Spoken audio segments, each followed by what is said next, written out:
À mi-chemin entre la place de la République et de la Bastille, le Bataclan se prépare à accueillir le groupe américain Eagles of Death Metal. Aux alentours de la salle, alors que la semaine se termine, l'ambiance est détendue. On parodie allègrement les codes du rock. On se pare de petites cornes rouges. On mime des sons gutturaux. On boit de la bière. C'est un vendredi soir, on ne peut plus normal dans le 11e arrondissement. Et puis, alors que le concert bat son plein, et que personne ne sait encore que des attaques sont en cours à proximité, une voiture, 3 hommes à l'intérieur, fait son apparition sur le boulevard. Afin de situer la scène, on peut avoir en tête que, outre la salle de spectacle, le Bataclan dispose d'un café avec une terrasse. Ce sont donc les voisins ainsi que les personnes attablées à ce café qui assisteront à l'arrivée des assaillants. Le rapport de la commission d'enquête parlementaire renseigne sur l'irruption des terroristes. Peu après 21h40, 3 hommes armés de Kalachnikov pénètrent dans la salle de spectacle Le Bataclan, située 50 boulevard Voltaire, dans le 11e arrondissement de Paris. Leur voiture, une Polo noire, est garée à l'angle du boulevard Voltaire et du passage Saint-Pierre-Amelot. Les témoignages recueillis par la commission d'enquête permettent d'affirmer que les terroristes commencent à faire feu sur des personnes à l'extérieur de la salle avant d'entrer et de tirer sur la foule. Diane habite en face du Bataclan. Le soir du 13 novembre 2015, elle est chez elle, en compagnie de son conjoint et de leurs enfants en bas âge lorsque l'attention du couple se porte sur un bruit provenant de la rue. Et tout d'un coup, on entend 3 claquements. Mais un bruit totalement inhabituel et qui vous fait lever en une fraction de seconde. C'est des claquements qui déchirent l'espace et ça déchire tellement l'espace qu'on se lève mais instantanément. On fonce à notre fenêtre et mon mari me dit « Il y a des mecs armés ». Donc moi je passe ma tête dans l'embrasure de la fenêtre et effectivement je vois un type avec une arme comme ça, noire. Et je suis scotché sur ce type-là et je suis incapable de rien voir d'autre.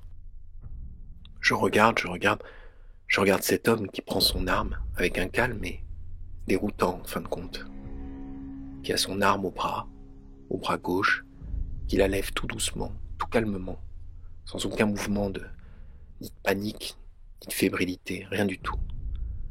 Comme s'il prenait son tour à la boulangerie et qu'il attrapait son porte-monnaie au fond de sa poche, tout simplement. Et il passe donc son arme type Kalachnikov de son bras gauche, qui la remonte et qui l'arme. Et puis après, on les voit entrer. On les voit entrer dans le Bataclan et tirer. Et voilà. Et ça fait un bruit, mais de malade. Priscilla était justement installée à la terrasse du Bataclan Café à l'arrivée des terroristes. Ce soir-là, elle est seule, attablée avec son ordinateur afin de travailler. Voici ce dont elle se souvient en 2016. À mon arrivée sur cette terrasse, elle était relativement, dans mon souvenir en tout cas, me semble assez vide. Je me souviens vraiment très précisément avoir hésité sur l'endroit où j'allais m'installer. Et je choisis le côté droit sans savoir pourquoi, juste à côté de l'entrée de la salle de concert. Environ 1 heure après, j'étais devant mon ordinateur, pas totalement attentive à ce qui se passait autour de moi. J'ai entendu 3 détonations sur ma droite. J'ai cru à un accident, à une collision entre 2 voitures. Enfin voilà, on ne sait pas trop ce que c'est, mais on imagine des choses normales. Enfin normales, qui peuvent arriver. J'ai tourné la tête en direction des bruits. L'image s'est effacée. Je n'ai aucun souvenir visuel de la scène. C'était complètement embrumé, comme s'il y avait un gros brouillard qui passait devant moi. Et sans comprendre absolument de ce qui se passait du tout, j'ai le réflexe de me cacher sous la table du bar.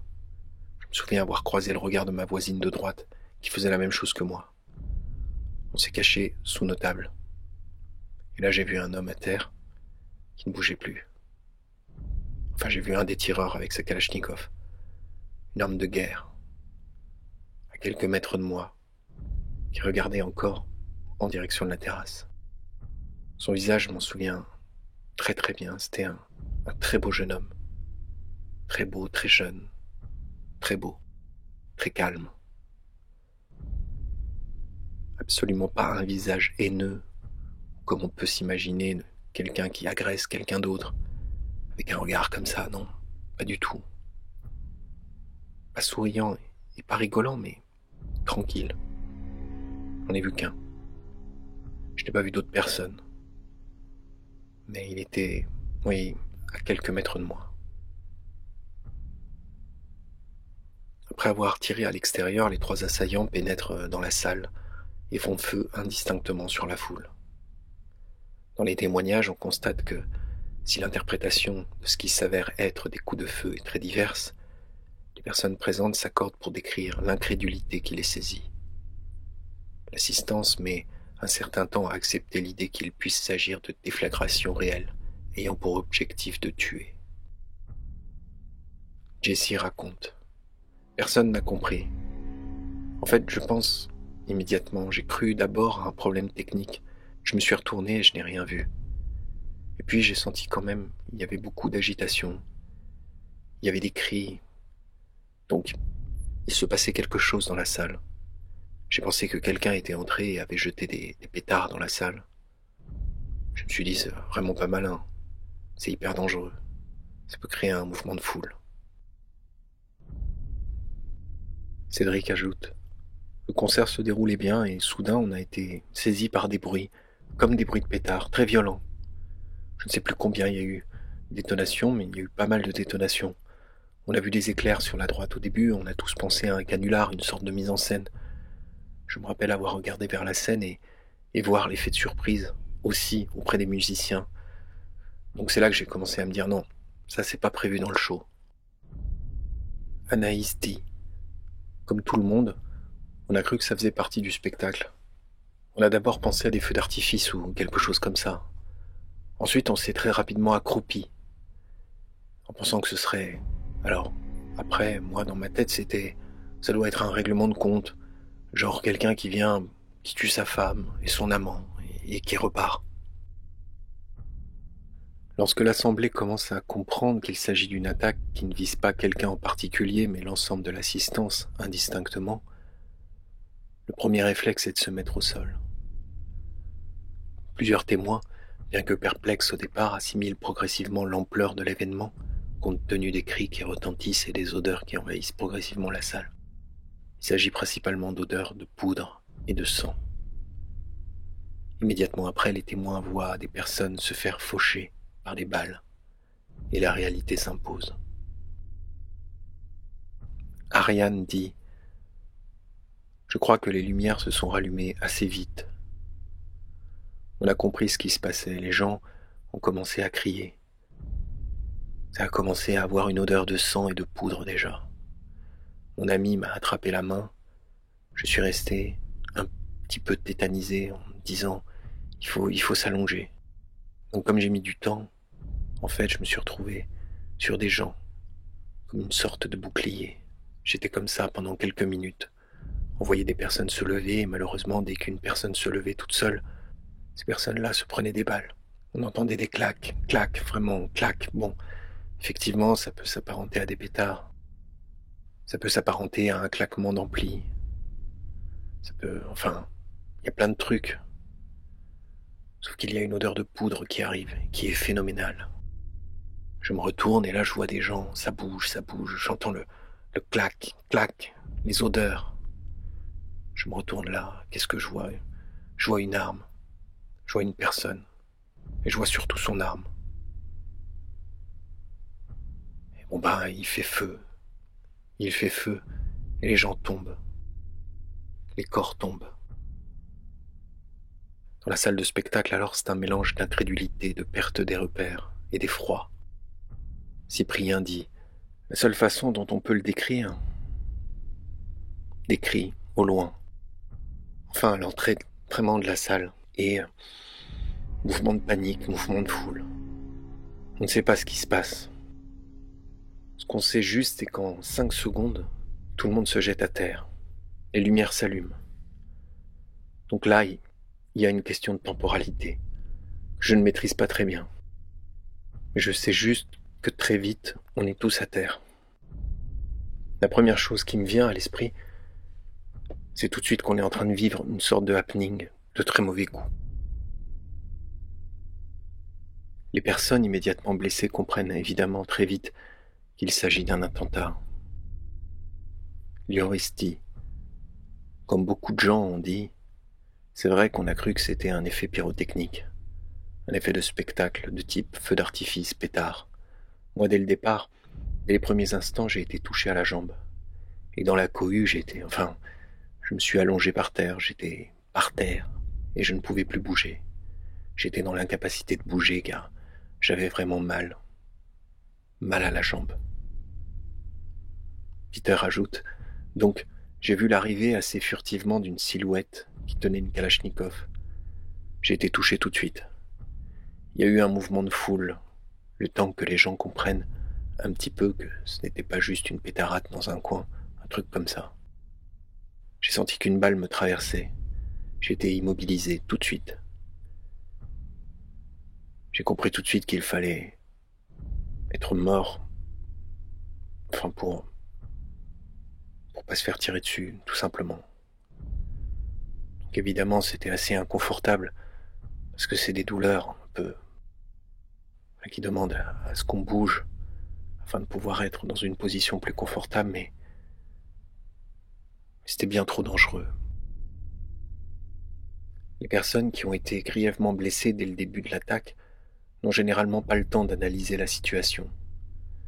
C'est le cas par exemple d'Aurélien, qui compte tenu des balles qui l'atteignent presque instantanément, perd dans un premier temps conscience. Moi, j'ai été touché par balle à la jambe, et une balle m'a traversé la cuisse, et une autre dans le front. Et en fait, j'ai cru mourir quand j'ai pris cette balle. Je n'entendais plus rien et je ne voyais plus rien, c'était tout noir, et je n'entendais plus rien. Parce que ça fait un gros choc, quoi. Ça fait un gros choc.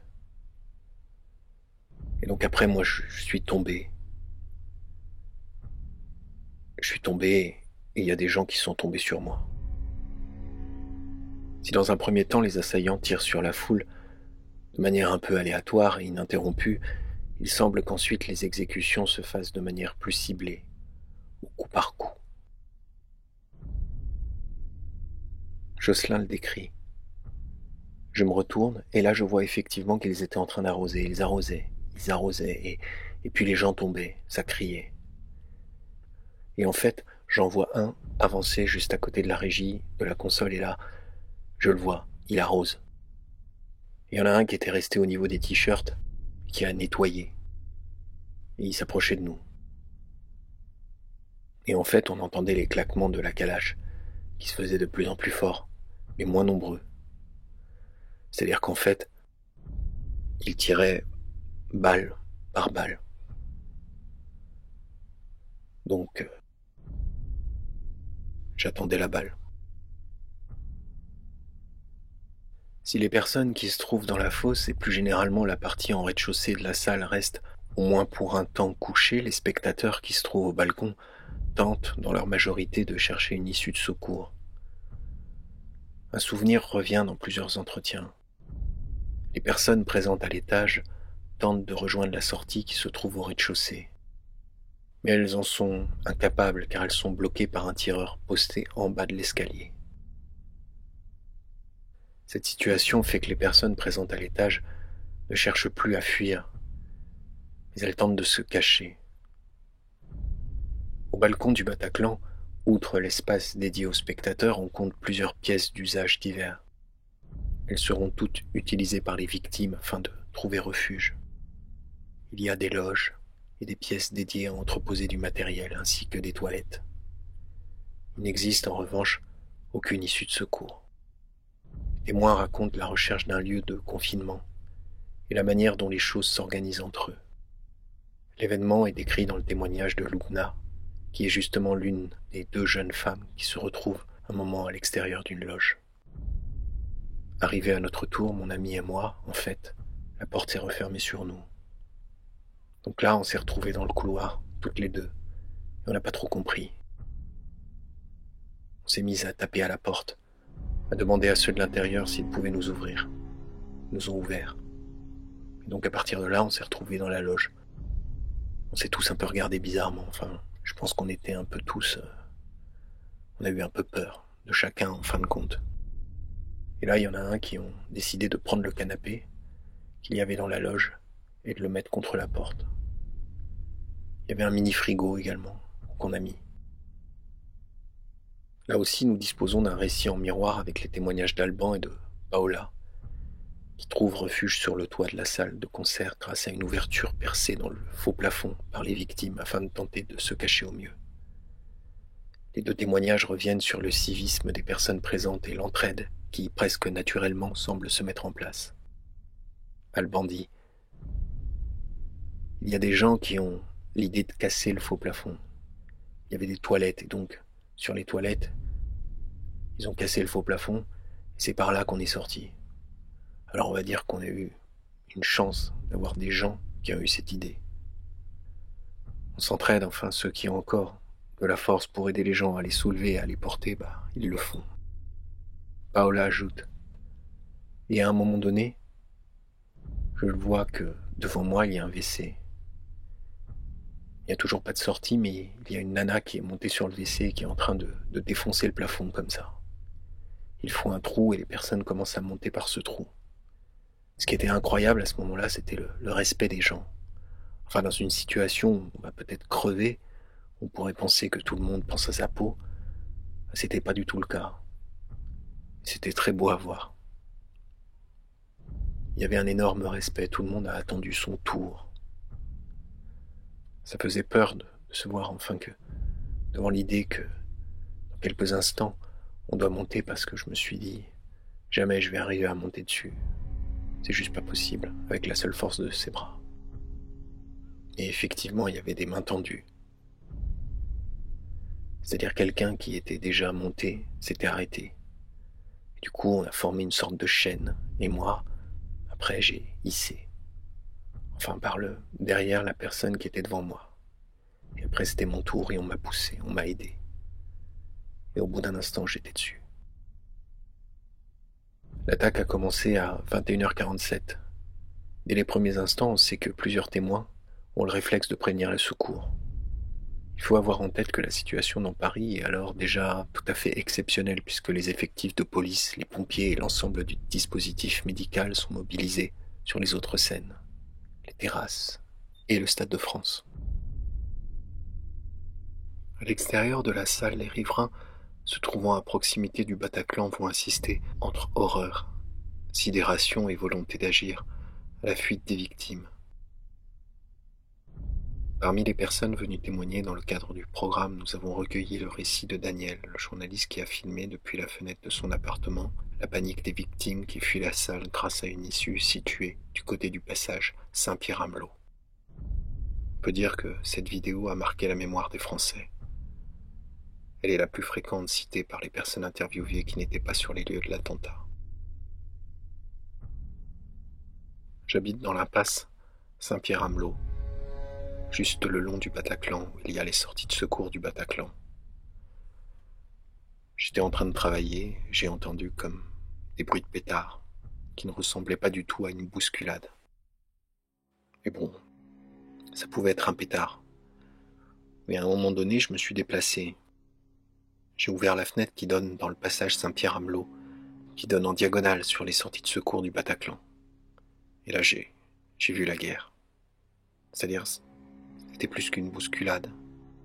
Il y avait du chaos, de la frayeur, des cris, de la peur et du sang. Et je ne comprenais pas ce qui se passait, puisque j'étais pas du tout au courant. Dans mon esprit, je me suis dit, bon, il y a eu un règlement de compte à l'intérieur de la salle. Quelqu'un a sorti un pistolet et tout le monde a fui. C'était un peu plus dur que ça puisque les gens s'écroulaient en sortant de la salle. Il y avait des corps sur la rue, sur le bitume. Et donc à ce moment-là, j'ai un réflexe, journalistique peut-être. J'ai décidé de filmer ce qu'il y avait sous mes yeux. Et j'ai fait cette vidéo où on voit ce qui se passe tout simplement.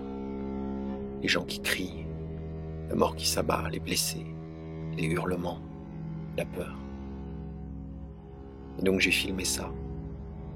Non pas en voyeur, mais en témoignage. Je me suis dit, je ne sais pas ce qui se passe.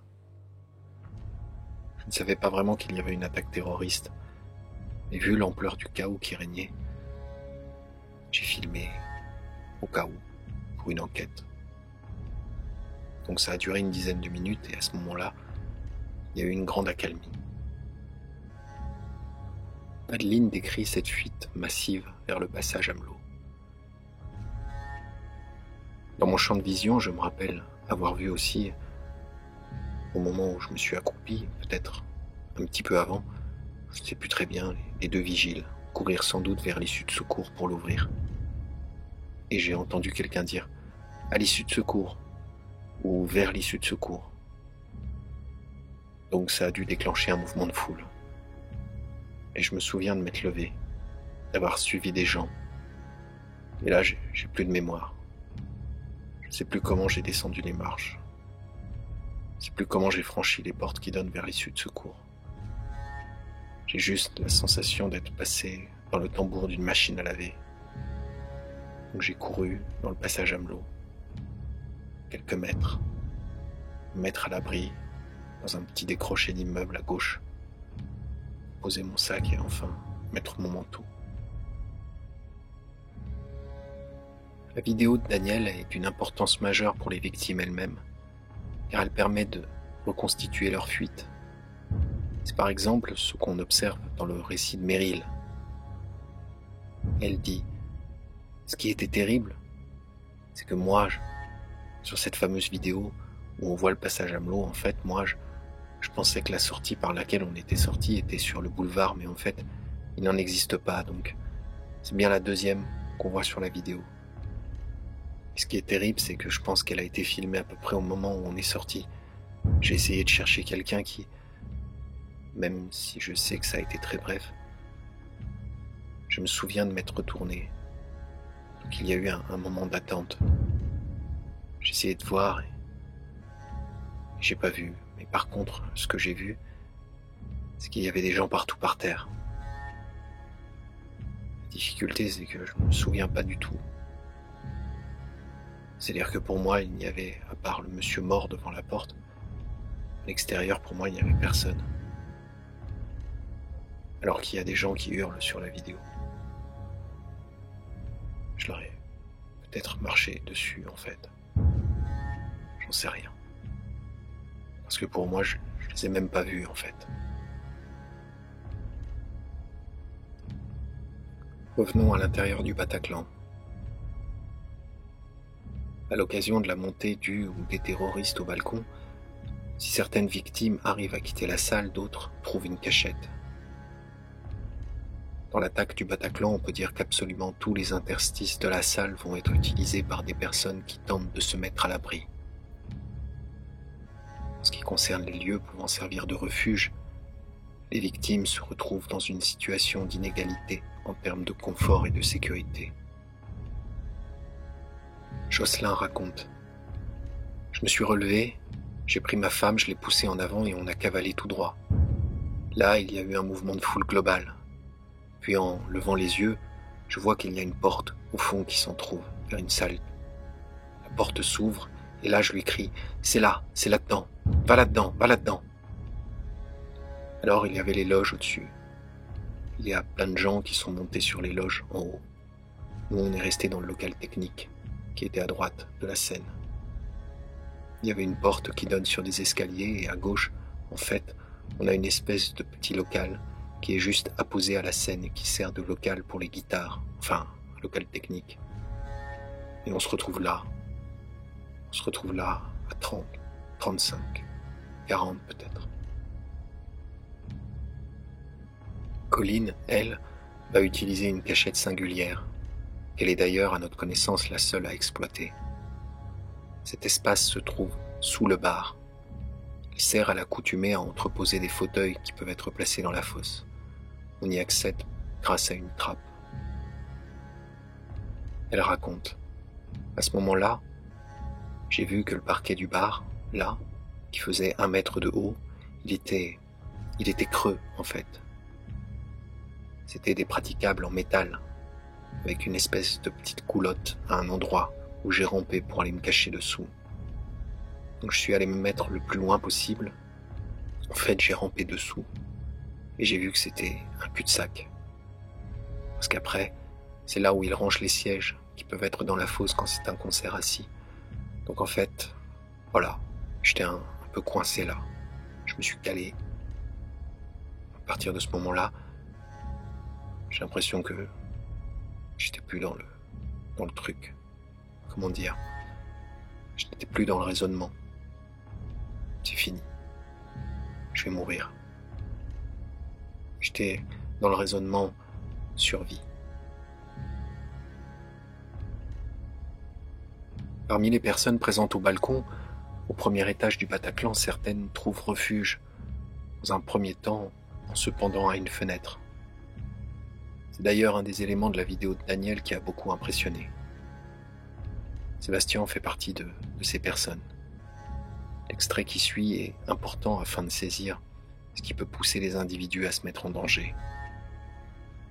Il raconte. Et la seule issue que je vois, c'est la fenêtre. Je vois la fenêtre. Il y a une femme qui vient me voir et qui me dit « Je suis enceinte, est-ce que je saute par la fenêtre ?» Je la regarde et je lui dis « Non, je pense pas, tu vas te casser les jambes. » Le fais pas, quoi. Je sais pas ce qui se passe. Il y a eu un moment de battement d'à peu près 1 minute ou 2 où je me dis « S'il s'arrête de tirer en bas, parce qu'on entendait clairement les coups de feu en bas, si ça s'arrête de tirer en bas, c'est que les mecs sont en train de monter. Va falloir bouger, quoi. » Et pile au moment où je dis ça, on entend que ça tire à 10 mètres de derrière la porte. Donc côté salle. Il y a un moment de panique à ce moment-là. Je traverse la fenêtre et je me dis, peut-être que je peux accéder au toit. Je me penche sur cette fenêtre. La scène a été filmée. On voit 3 personnes accrochées à cette fenêtre. Je suis l'une de ces personnes. Et en bas, il y a cette femme qui est enceinte, en bas. Et qui en fait s'est accrochée au barreau. J'ai passé peut-être 5 minutes accroché à cette espèce de tôle. J'ai essayé d'accéder au toit, je me suis lacéré les mains, mais j'ai pas réussi, je glissais. J'avais un homme à ma gauche, il me dit « On va mourir ». Je lui dis « Ouais, peut-être, peut-être pas, mais je pense que ça va aller ». Et je me rappellerai toute ma vie de son regard. Dans son regard, je vois que, comme s'il s'en remettait à moi, quoi. Comme s'il fallait que je le sorte de là. Alors on se dit, on va jouer tout ce qui est possible et inimaginable. J'ai commencé à prier. Et pendant que je priais, j'ai décidé de regarder en bas. Qu'est-ce qui se passait sous mes pieds? Il y avait des gens qui criaient, et au moment où je regarde, les portes de secours s'ouvrent. Il y a 30 personnes qui sortent. Dans les 30 personnes, il y a peut-être 10 personnes qui sont tuées sur le coup. Toujours avec les mêmes images, des balles qui fusent, et la chair qui explose. Il y avait quelqu'un qui criait « Oscar !» très fort. La femme enceinte entre-temps criait « Aidez-moi, je vais tomber, je suis enceinte !» Il l'a dit plusieurs fois. L'homme, à côté de moi, il me dit un truc du genre « Je vais l'aider !» Il re-rentre, il se penche par la fenêtre, il prend la femme enceinte d'un seul bras et il la monte. La femme disparaît. Et il décide de se remettre avec moi, à la fenêtre. Au moment où il fait ça, le tireur que j'identifie aujourd'hui comme mon Stéphane se penche à travers la fenêtre, je le vois passer, je me dis « Ça y est, je vais mourir, c'est réglé. Je sais que je vais mourir. » J'ai accepté le fait que j'allais mourir. Enfin, c'était l'évidence même.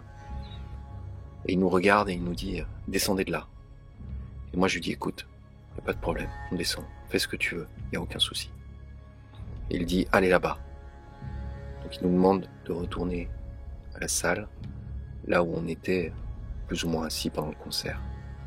Entre-temps, j'ai un échange avec lui et il me dit « Descends de là parce que sinon je te tue.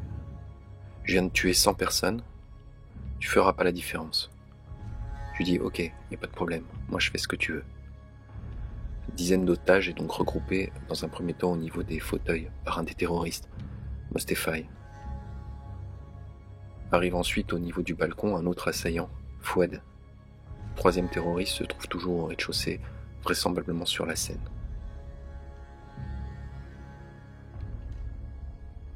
Bien entendu, à ce moment-là, de nombreuses personnes sont alors toujours allongées dans la fosse, soit parce qu'elles sont blessées, soit parce qu'elles n'ont pas réussi à atteindre une sortie dans le laps de temps où les terroristes ont arrêté de tirer, soit parce qu'elles ne veulent pas laisser seul un proche touché par l'attaque, parce qu'elles ont jugé qu'il était trop dangereux de se lever pour tenter de fuir ou de se cacher. Il s'agit de plusieurs centaines d'individus qui vont se rassembler instinctivement de manière très progressive en petits groupes. Ce que toutes les personnes présentes nomment dans leur récit l'état.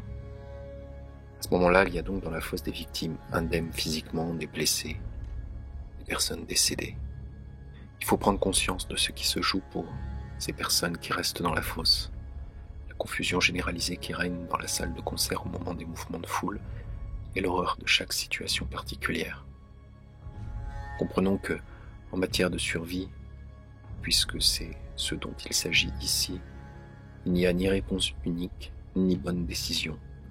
Tout est réponse réflexe à une série de contraintes, de contingences et de micro-événements. Nous citons ici 2 extraits afin de tenter de capter ce vécu individuel. Philippine, par exemple, se souvient. À ce moment-là, en fait, il y a eu un deuxième mouvement de foule où les gens ont essayé de se relever, et nous également. Et en fait, moi, c'est à ce moment-là, au moment où je me suis relevé, où tout à coup, tout s'est assourdi autour de moi, et mon corps a été complètement tétanisé. Et j'ai vu mon bras, j'ai vu en fait un trou dans mon bras et du sang.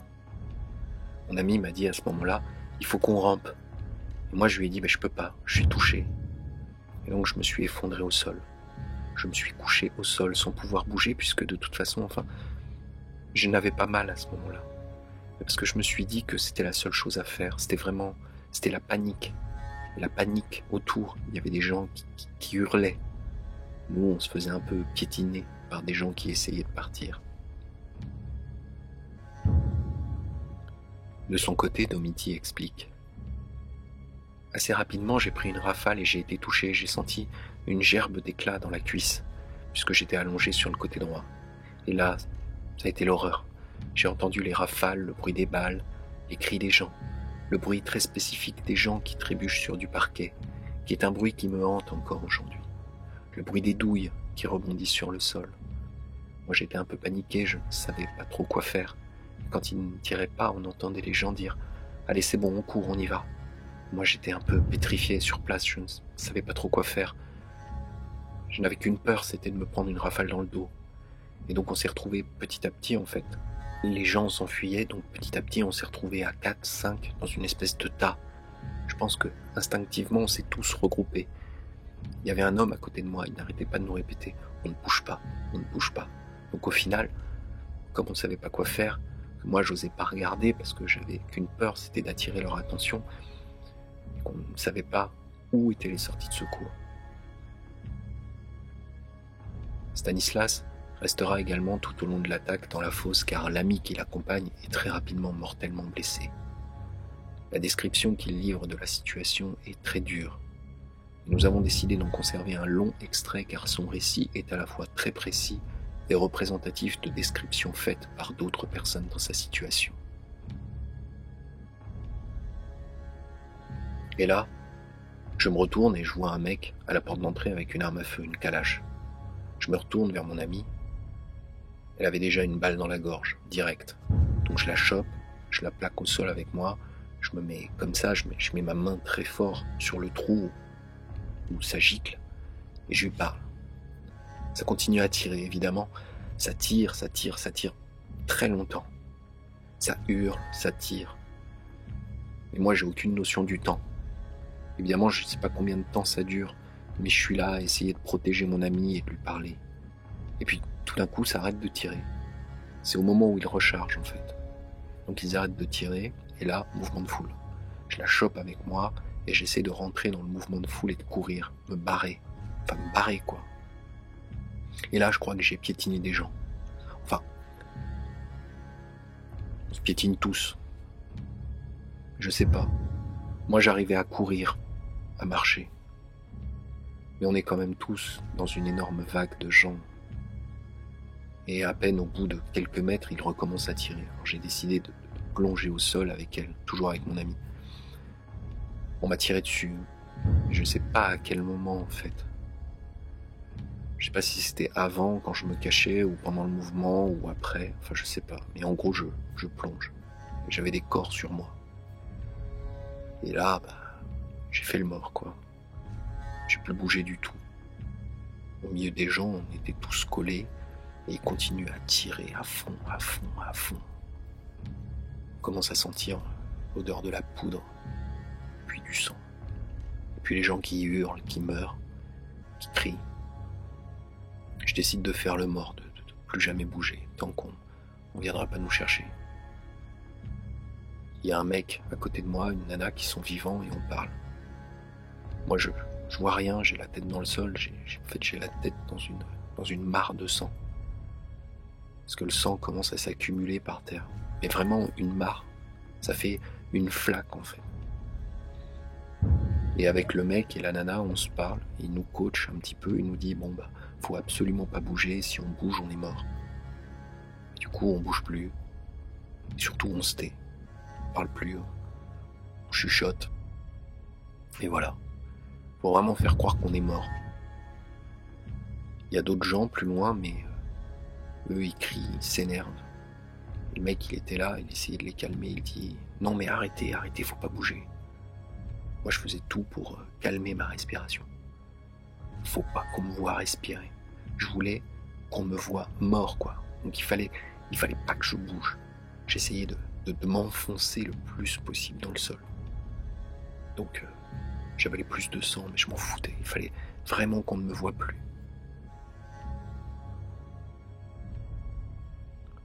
Pendant que ces scènes d'horreur se déroulent au rez-de-chaussée, 2 des 3 terroristes sont donc au premier étage. Ils surplombent la fosse.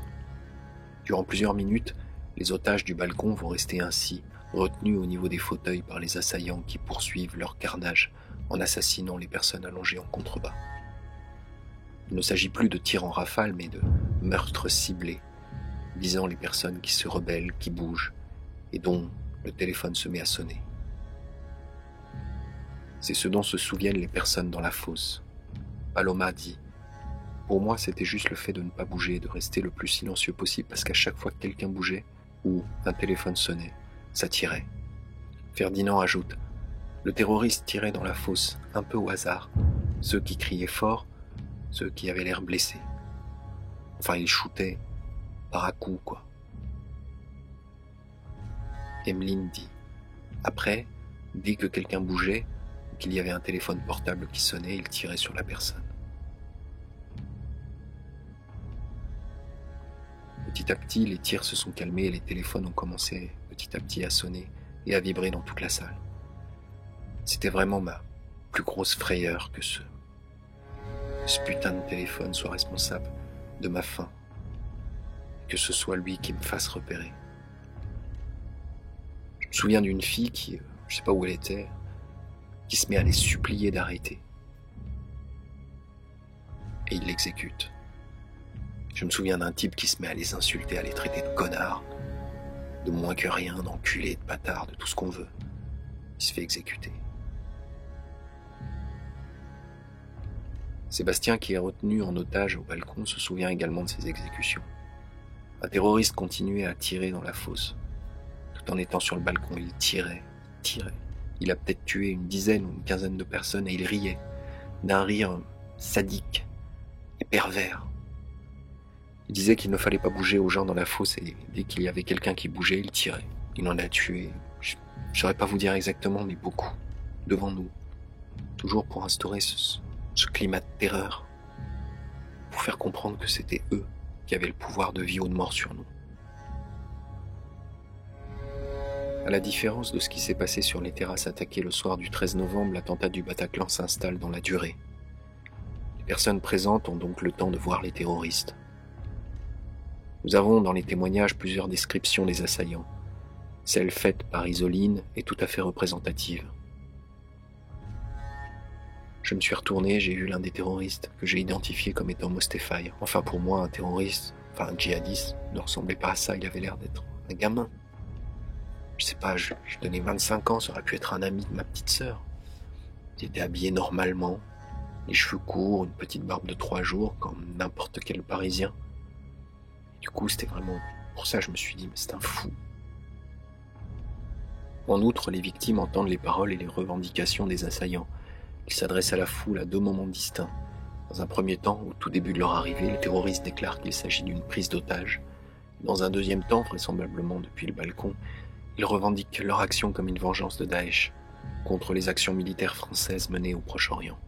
Il faut comprendre que dans ces revendications, les propos sont décousus. Il ne s'agit pas d'un discours rédigé à l'avance, mais plutôt d'une improvisation, reprenant une rhétorique qu'on retrouve dans les vidéos de propagande diffusées sur les réseaux sociaux par l'organisation terroriste. Emeline dit « J'étais avec des amis, puis on n'a rien compris en fait de ce qui se passait vraiment. Jusqu'à ce qu'en fait on se retrouve au sol, et les terroristes nous disent de nous mettre au sol, de ne pas bouger, que c'était une prise d'otage. Si on bougeait pas, personne ne serait tué. Et après ils ont dit « Voilà, on est là au nom de Daesh. Si vous voulez voir ce que ça fait, ce que vous faites en Syrie et en Irak, bah vous avez vu ce soir. » Jean Daniel dit également « Il y a eu ce speech d'un des terroristes expliquant « Ce qui vous arrive, c'est la faute de votre président François Hollande. Il vient nous bombarder avec des avions, nous, on vient vous bombarder en vrai. » Puisque l'attaque dure, les victimes ont le temps de comprendre de ce qui est en train d'arriver, de mesurer le danger et de penser à leur famille, à leur vie, et surtout à la mort. Isoline dit « À partir de ce moment-là, j'étais à peu près calme parce que j'avais mon copain qui avait sa main dans mon dos. Je lui ai dit que je l'aimais parce que j'avais besoin qu'il le sache au cas où. Et c'est à ce moment-là que j'ai été plus tranquille, parce que je me suis dit que si ça devait arriver, c'était le meilleur moyen, enfin la meilleure des façons possibles. J'avais dit ce que j'avais à dire à mon copain. On était en contact physique et on ne pouvait rien faire d'autre. C'est à ce moment-là que j'ai accepté que j'allais mourir.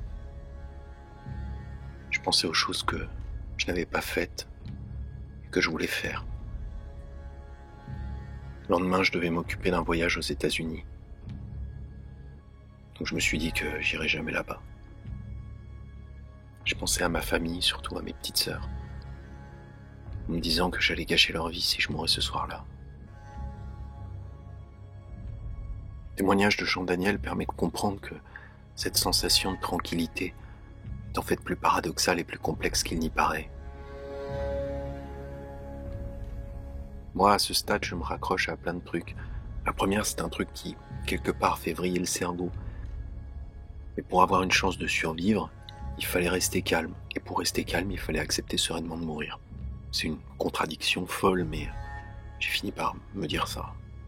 Donc à un moment donné, il a fallu que j'envisage que mon fils serait bel et bien un orphelin.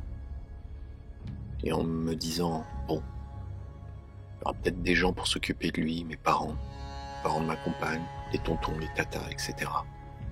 En essayant de me projeter dans l'avenir. Voilà, qu'on lui transmette qui on était, etc., etc. Mais toujours avec cette révolte de ne pas pouvoir lui transmettre sa propre histoire. On a mis 4 ans à la voir, et pour moi, c'était primordial de pouvoir lui raconter un jour cette histoire, parce que c'est une belle histoire.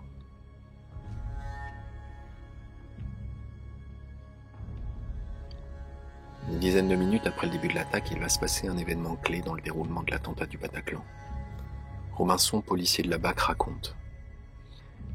Puis au gré des événements, avec les fusillades des terrasses, le commissaire s'est dérouté pour aller sur les lieux des fusillades, et il s'est retrouvé comme ça, au Bataclan. Cet épisode commence donc ainsi. Le commissaire divisionnaire de la BAC Paris et son chauffeur arrivent devant la salle de spectacle, un peu par hasard. Que dit le rapport de la commission d'enquête parlementaire ? Le commissaire divisionnaire et son chauffeur, qui s'étaient détournés du Stade de France, arrivent devant le Bataclan. Là, le premier aperçoit quelques effectifs de police dans le passage Saint-Pierre-Amelot et constate que des corps gisent sur le trottoir, non loin de l'entrée principale. Il entend des tirs à l'intérieur de la salle.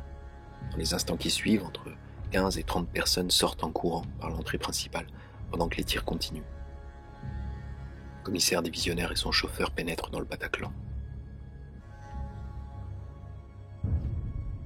Ils progressent à l'intérieur de la salle, favorisés sans le savoir par le fait qu'un des terroristes a déjà gagné l'étage, tandis qu'un autre est aux prises avec les effectifs de la BAC de nuit du Val-de-Marne depuis le sas de l'issue de secours débouchant sur le passage Saint-Pierre-Amelot. Le binôme entre une première fois dans la salle de concert et jauge la situation.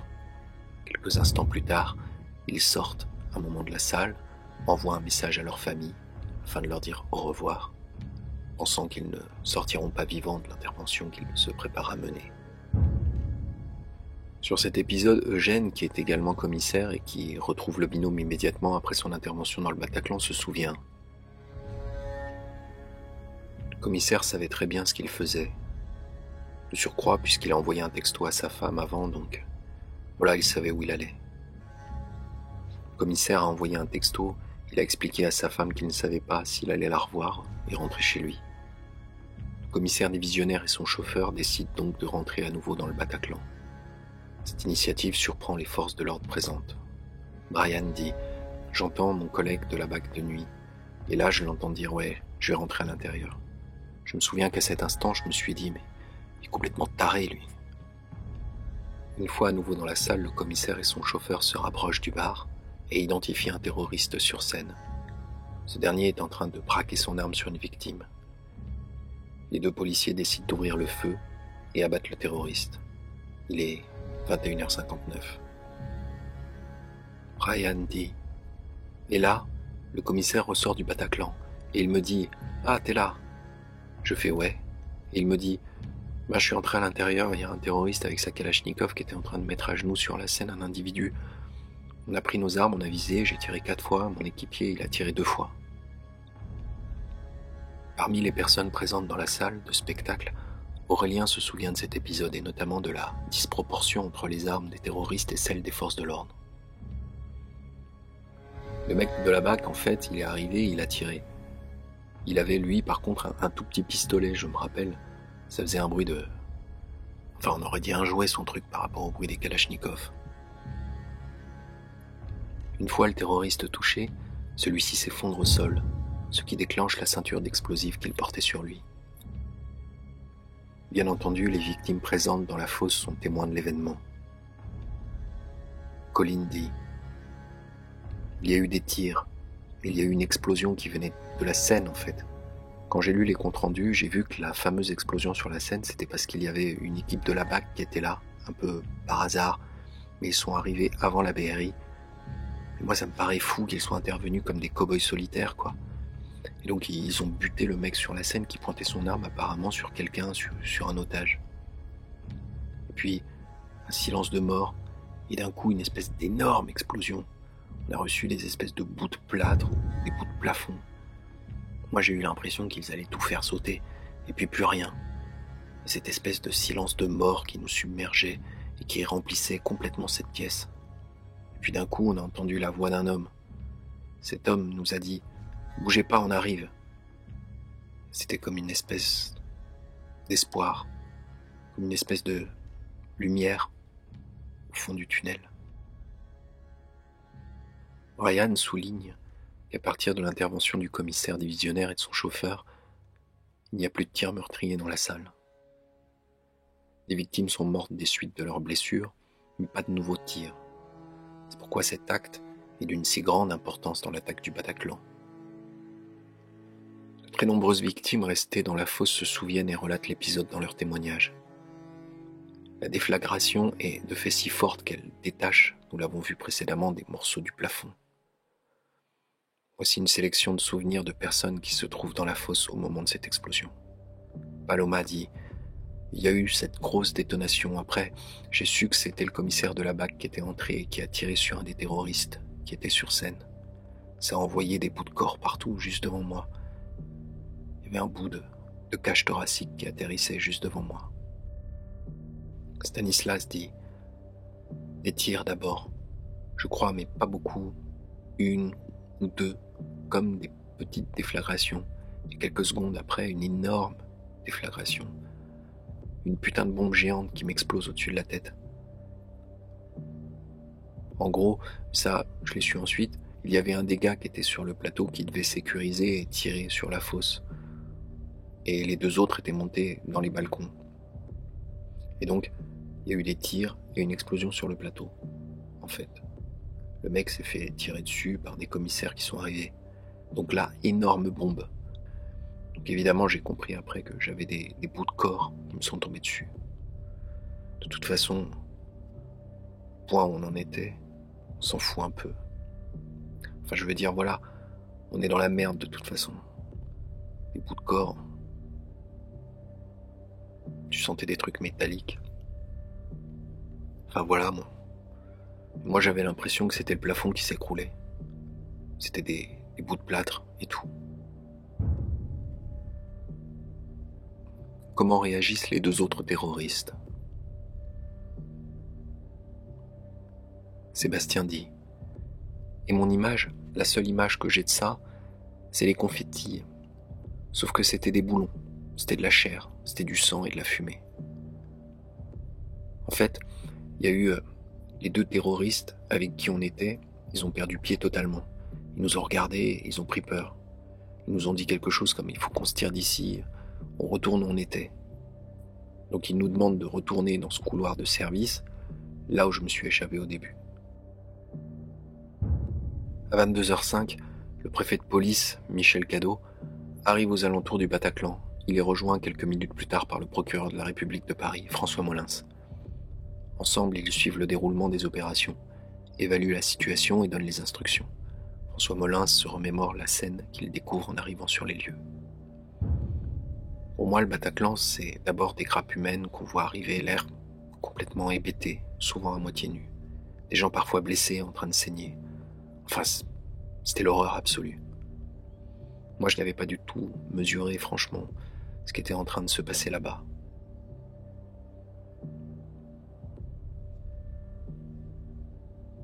On apprend assez vite que les 2 terroristes survivants, après avoir abattu tous ces pauvres gens, se sont réfugiés au premier étage, avec des otages, et qu'effectivement c'est là que les choses vont se nouer. Afin de savoir ce qui se passe précisément dans ce couloir, reprenons donc le témoignage de Sébastien. Il nous demande de nous asseoir, continue de nous parler de la Syrie, de leurs frères qui sont morts sous les bombes. Comme s'ils étaient là pour vendre le terrorisme. C'était leur propos. Puis je me rends compte qu'il y a quand même un truc bizarre. C'est qu'il y en a un qui parle pas. Il y a une instabilité psychologique entre les 2. Comme s'ils se connaissaient pas en fait. Ils agissaient tous les 2 un peu l'un à côté de l'autre. Dès lors, j'ai commencé à dresser comme un profil psychologique des 2 pour essayer de comprendre, peut-être anticiper, je sais pas. Alors que les otages sont dans un premier temps assis dans le couloir, l'un des terroristes décide, dans un deuxième temps, d'utiliser les personnes retenues pour monter la garde. Certains vont être placés devant la porte qui mène à la zone des fauteuils du balcon, d'autres sont placés devant les fenêtres. Sébastien dit « Il y a un moment, Mostefaï, et c'est là que je me suis rendu compte que c'était un peu le décisionnaire, le chef, entre guillemets. Il dit, on va les mettre debout face aux fenêtres. Et il dit, est-ce qu'il y a des couples? Au début, personne ne répond. Et il gueule, est-ce qu'il y a des couples? Il y a 2 personnes qui répondent. Donc il y en a 2, une paire de couples. Il dit à eux, aux 2 femmes, de se mettre sur la porte, en fait, pour bloquer la porte. Et à un mec. Et il dit, comme ça, il n'y en a aucun de vous qui va faire le héros. S'il y en a un qui fait le héros, je bute la femme. Quand ils mettent les 3 personnes sur cette porte, c'était une porte normale, en fait, et qu'ils nous mettent face à cette fenêtre, on était 3 à peu près face à chaque fenêtre. On était au total une dizaine.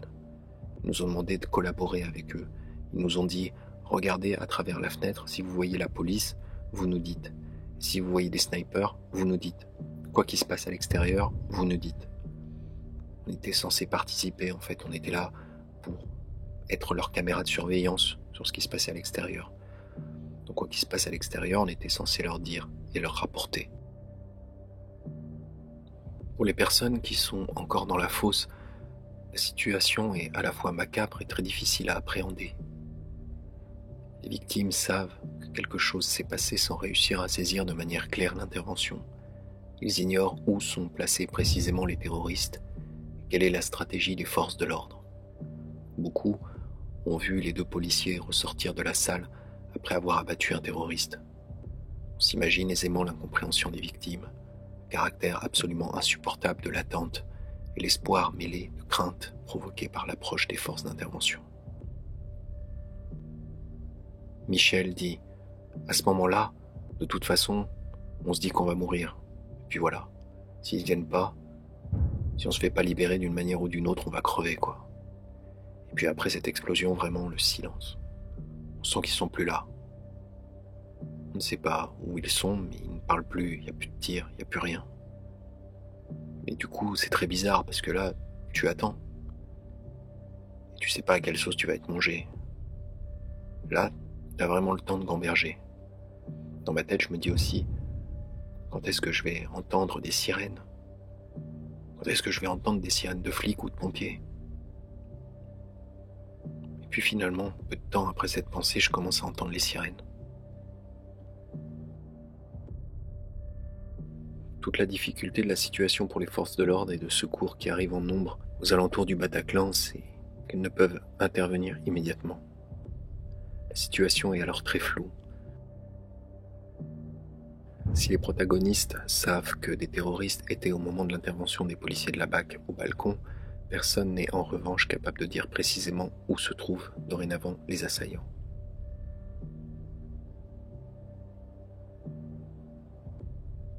Christophe Molmy, chef de la BRI, décrit son arrivée à 20h20 devant la salle de spectacle. Là, on prend attache avec les collègues de la BAC et je leur demande de me faire un point de la situation pour essayer de comprendre comment on va aborder le problème. Et en fait, assez naturellement d'ailleurs, il me dit « Écoute, on en a abattu un, mais on ne sait pas exactement s'il en reste à l'intérieur. Il n'est pas à exclure que les terroristes se soient mêlés à la foule pour s'enfuir. » Dans un premier temps, une colonne de policiers entre dans la salle. Ils repèrent les lieux et évaluent la situation. Denis Safran, médecin-chef de la BRI, raconte.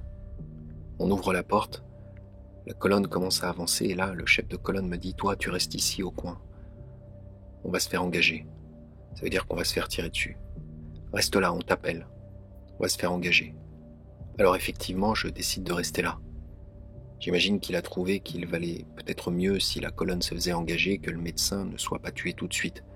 Parce que de médecin, il n'y en a qu'un. À ce moment, 3 policiers font une incursion dans la salle, alors que de nombreux intervenants restent à l'entrée, suivant d'un peu plus loin l'avancée de l'intervention. Guillaume, policier de la compagnie Sécurisation Intervention, raconte. Quand on a ouvert la porte, on avait tous les projecteurs qui étaient dirigés vers nous. Avec les projecteurs qui sont directement dirigés vers l'entrée, on était éblouis, on ne voyait rien dans un premier temps. Et au début, ce qu'on a vu, c'était un amoncellement de corps. Il n'y avait pas un bruit, il n'y avait pas un mouvement. Moi, ça m'a fait penser en fait aux photos qu'on peut voir, qui avaient été prises à l'ouverture des camps. Voilà, comme si on les avait jetées, quoi. Et en fait, vous n'avez pas un bruit, vous n'avez pas un mouvement. Et puis, vous savez pas trop ce qui va se passer, donc vous essayez de percer l'obscurité, de chercher, de repérer. Le rapprochement fait par ce témoin entre la vision d'un amoncellement de corps dans la fosse et les images que la mémoire collective a conservées des camps d'extermination nazis revient à plusieurs reprises dans les récits. De l'atmosphère qui règne au Bataclan à ce moment-là, les policiers insistent sur 2 points.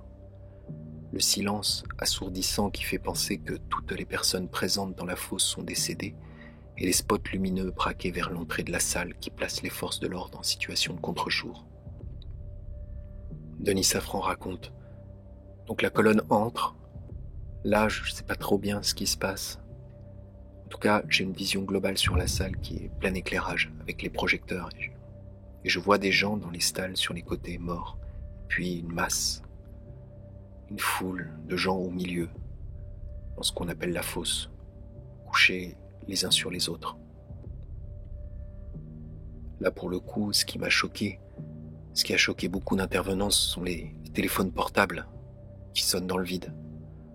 On a tendance à regarder ce qui s'affiche sur le téléphone et ça fait mal au cœur. Parce qu'en général, c'est papa, maman ou des petits noms. Ça, c'est un peu dur à vivre parce que là, pour le coup, on est un peu moins pro et on se projette. On s'identifie à la personne qui est dans la salle, ou qui appelle surtout. On entre, on franchit le seuil du Bataclan et on s'aperçoit que c'est un massacre absolu. De nombreux cadavres, de nombreuses personnes blessées, des râles, des téléphones qui vibrent. Ça, c'est marquant en fait. Le téléphone qui vibre. Du côté des victimes, voici la manière dont elles perçoivent l'incursion des forces de l'ordre. Stanislas dit « Et puis là, tout d'un coup, on sent qu'ils arrivent. On sent qu'il y a des mecs qui sont dans la salle. Qu'il y a de plus en plus de mecs. Des nouvelles personnes qui arrivent, qui se parlent entre elles. Au bout d'un moment, j'ai ouvert les yeux et je vois une multitude de viseurs laser, une cinquantaine de points rouges qui n'arrêtent pas de bouger de partout. Donc là, je me dis que c'est la police qui est arrivée. Et effectivement, je regarde le fond de la salle et là, je vois toutes. J'apprendrai que c'était la BRI qui était positionnée à l'entrée de la fosse. Michel dit « Et puis j'ai entendu ces espèces de déambulations. Puis des gens qui commençaient à se plaindre. Dépêchez-vous, dépêchez-vous. » Notamment une fille qui était peut-être à l'étage dire « Mon mec est en train de mourir, dépêchez-vous. » Donc j'ai fini par comprendre que les policiers devaient être quand même dans la salle. Mais ça avait l'air... Quand on ne disait rien, on commence à savoir ce qu'il fallait faire à ce stade. On bouge toujours pas, on reste parfaitement immobile. Le soir du 13 novembre 2015, la BRI est au commandement de l'assaut. Dans cette opération, l'objectif premier est de sécuriser les lieux, même de manière précaire, avant de pouvoir envisager dans un deuxième temps l'évacuation des victimes. Voilà ce qu'explique le policier Guillaume. On a arrêté notre progression. Je sais pas trop ce qui s'est dit sur les ondes et finalement on nous a demandé de retourner au niveau de l'entrée de la salle de concert. Donc on s'est retrouvés en queue de colonne. L'idée première, c'était de sécuriser. Forcément, avant d'intervenir sur les victimes, c'était de s'assurer qu'il n'y avait pas de danger. Au moins de le repérer, de le contenir. Parmi les victimes, c'est l'incompréhension. Lynn dit « J'ai regardé par-dessus mon épaule et j'ai vu qu'il y avait la police, mais c'est une image vraiment claire, je les vois derrière toutes les portes du Bataclan, mais rangées derrière la porte et ne pas entrer. Et puis, l'air effrayé de ce qu'il y a dans la pièce, quoi. Et je me vois me dire, mais ils rentrent ou pas? Qu'est-ce qu'ils font? On va pas rester là, il faut qu'on sorte maintenant. » Et là, la plupart des gens, beaucoup de gens dans la salle, les insultent, on gueule, mais venez, arrêtez de poser des questions, intervenez, on est en train de tous mourir. J'ai entendu aussi un hurlement atroce. Donc après, les mecs commencent à poser des questions, et puis après, plus rien. Et après, encore d'autres questions, etc., etc. Jean-Michel Fauvergue dit la difficulté de progresser dans la salle. Donc on s'aperçoit rapidement qu'on va avoir une difficulté à traverser la salle. La première difficulté qu'on a, c'est de passer, marcher à travers ces cadavres, sur ces cadavres pour aller rapidement au contact. Ça, c'est une première épreuve parce qu'on est obligé de glisser les pieds, d'essayer de ne pas piétiner les gens. Avec des blessés qui s'accrochent aux jambes. On est obligé de forcer pour aller jusque là-bas. Quelquefois en glissant sur le sang, sur de la matière organique, sur des débris. Sur le chemin, dès qu'on se déplaçait, les blessés, certains nous demandaient de l'aide. Mais on ne pouvait pas tout de suite le faire. En tout cas, pas trop, parce que les collègues ont des garrots sur eux. Donc ils en ont posé quelques-uns, mais c'est pas notre métier. Puis on n'était pas là pour ça. Ce qui était encore plus compliqué, on avait ceux qui étaient pressés de sortir et qui Une fois avoir compris qu'il s'agissait de forces de l'ordre, de policiers se jetaient quasiment sur nous pour qu'on les évacue. Or, il faut comprendre que dans une situation comme ça, on ne sait pas à qui on a affaire. On sait d'ailleurs qu'en Syrie, ils piègent des otages, ça arrive. Et puis ça peut être aussi un terroriste qui fait mine d'être un otage. La colonne d'assaut se déploie, ratisse le périmètre, où il y a tous ces blessés pour vérifier s'il n'y a pas un autre terroriste qui serait parmi les blessés, prêt à bondir ou à faire quelque chose. Et une fois qu'ils l'ont fait, ça demande un peu de temps quand même, ils me rendent compte. Et je donne à ce moment-là l'autorisation à notre équipe médicale, notre chef des médecins assisté de 2 autres médecins et l'équipe médicale de la BRI de procéder aux évacuations. Donc voilà, ça se fait parallèlement et nous, pendant ce temps, on continue l'opération. Ce moment où les policiers annoncent aux victimes qu'elles peuvent sortir est évidemment un épisode fort pour les personnes présentes. On a vu que certaines ne comprennent pas. D'autres au contraire ne peuvent être entièrement soulagées par cette nouvelle car elles ne sont en fait pas sûres qu'il ne s'agit pas plutôt d'une tactique des terroristes visant à tuer davantage encore de personnes. Jean-Daniel dit « Et puis, à un moment donné, il y a quelqu'un qui nous dit « S'il y a des gens qui ne sont pas blessés, levez-vous et avancez vers le fond de la salle. » Et comme ça correspondait déjà à une chose que j'avais entendue et qui s'était suivie par ni plus ni moins qu'une sorte de peloton d'exécution, on n'a pas obtempéré, on n'a pas bougé à ce stade-là.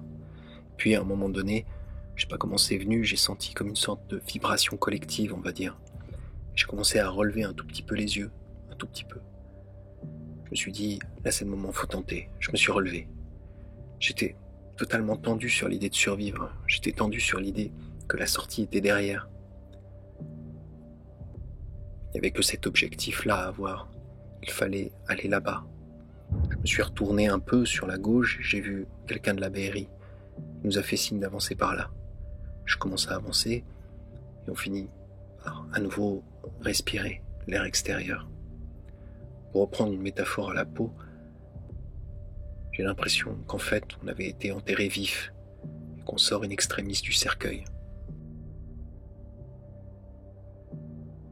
En parallèle de la libération progressive des personnes valides du rez-de-chaussée, les forces de l'ordre commencent à évacuer les blessés que la police doit traîner ou porter afin de les extraire de la salle. Le médecin-chef de la BRI, qui dirige l'opération d'évacuation des blessés, raconte « Je me dis, il faut évacuer tous ces gens-là le plus vite possible. Parce que ça peut tirer de nouveau et ça peut exploser, parce qu'on ne sait pas à ce moment-là si la salle n'est pas piégée. Il n'y a pas de pompiers, ils sont plus loin. Ce qui est normal puisque nous sommes en zone d'exclusion, en zone de combat. Alors là, je vois tout un tas de barrières métalliques et je dis aux policiers qui sont avec moi « Attrapez-moi les barrières, couchez les barrières, on va s'en servir de brancard. » Et là, on a commencé une évacuation de gens très rapidement. Et donc là, il y a une noria de ces brancards improvisés, si on peut le dire comme ça, de gens qu'on sort et ils reviennent avec les barrières et ils ressortent avec d'autres. Et là, il y a des gens, on fait une espèce de tri comme en zone de combat. On dit, celui-là, prenez-le. Toi, mets-toi dans un coin, reste là. Le type qui a une blessure au bras, qui manifestement ne saigne pas, et qui a aussi une blessure à la jambe, qui ne peut pas marcher. On voit qu'il n'est pas en danger immédiat, on lui dit, mets-toi dans un coin, reste là. Il y en a d'autres, clairement, il faut aller très très très vite. Ceux-là, on les sort sur les barrières. Il y a ceux, malheureusement, on ne peut plus rien faire. On dit, bon, on les laisse là. Lynn, qui est blessée, décrit son évacuation. Les policiers du raid, qui sont entrés, évacuent les victimes. Je me souviens qu'ils tiraient les gens. En plus, ils tiraient les gens par les bras, et la plupart des gens étaient quand même blessés dans le dos. Donc, des gens qui partaient en hurlant, traînés sur leurs blessures. J'arrive à leur faire signe, je me relève autant que je peux pour leur faire signe et leur dire de venir. Et je voulais pas être évacué comme ça, tiré sur ma blessure. Ça, c'était trop. Donc j'ai demandé, je lui ai dit, je pense que je peux me lever si vous m'aidez. J'en avais aucune idée en vrai, mais j'avais décidé que je partirais sur mes 2 pieds. Du coup, je l'ai escaladé, j'ai escaladé l'armure, j'ai grimpé comme j'ai pu pour m'accrocher à lui. Et on a fait 3 pas. Et évidemment, je suis tombé dans les pommes parce que j'avais perdu du sang. J'étais allongé depuis plus de 2 heures. Donc je suis tombé dans les pommes. Et j'ai rouvert les yeux au moment où j'ai passé la porte du Bataclan. Les victimes qui ne présentent pas des blessures mettant en péril immédiat à leur vie sont conduits généralement dans des cours d'immeubles qui jouxtent la salle de concert. Du côté de ces personnes qui ne sont pas physiquement touchées, la pression redescend, commence à réaliser ce que l'on vient de vivre. Le corps reprend ses droits. Paola dit « Et là, pour tous ceux qui avaient tenu, qui n'étaient pas blessés, là on s'écroulait tous. Je vois des gros barbus à tatouages se mettre à pleurer. Et je vois les gens autour de moi s'effondrer, je me rends compte qu'il y en a plein qui sont couverts de sang. Et puis là, tout le corps se remet en marche. Toutes les filles se mettent à avoir envie de faire pipi. Alors que tout était bloqué, quoi. Je rappelle ma mère pour lui dire « Ben, j'attends qu'on puisse partir, mais comme j'ai plus de batterie, voilà, t'inquiète pas. Je vais arriver, je sais pas quand, mais je vais arriver. » Et on attend assez longtemps. Je commence à discuter avec des gens. Mes amis se mettent à téléphoner dans tous les sens. Et là, vraiment, décompresser, réaliser, comprendre ce qui se passe. Dire mais putain. Voilà. Et puis voilà, revivre les trucs. On se met tous à raconter. Dans le Bataclan, une fois la salle du bas sécurisée, les forces d'intervention de la BRI montent à l'étage, mais en ignorant l'emplacement précis des terroristes. En outre, de nombreuses victimes ont trouvé refuge dans différentes pièces se trouvant au balcon.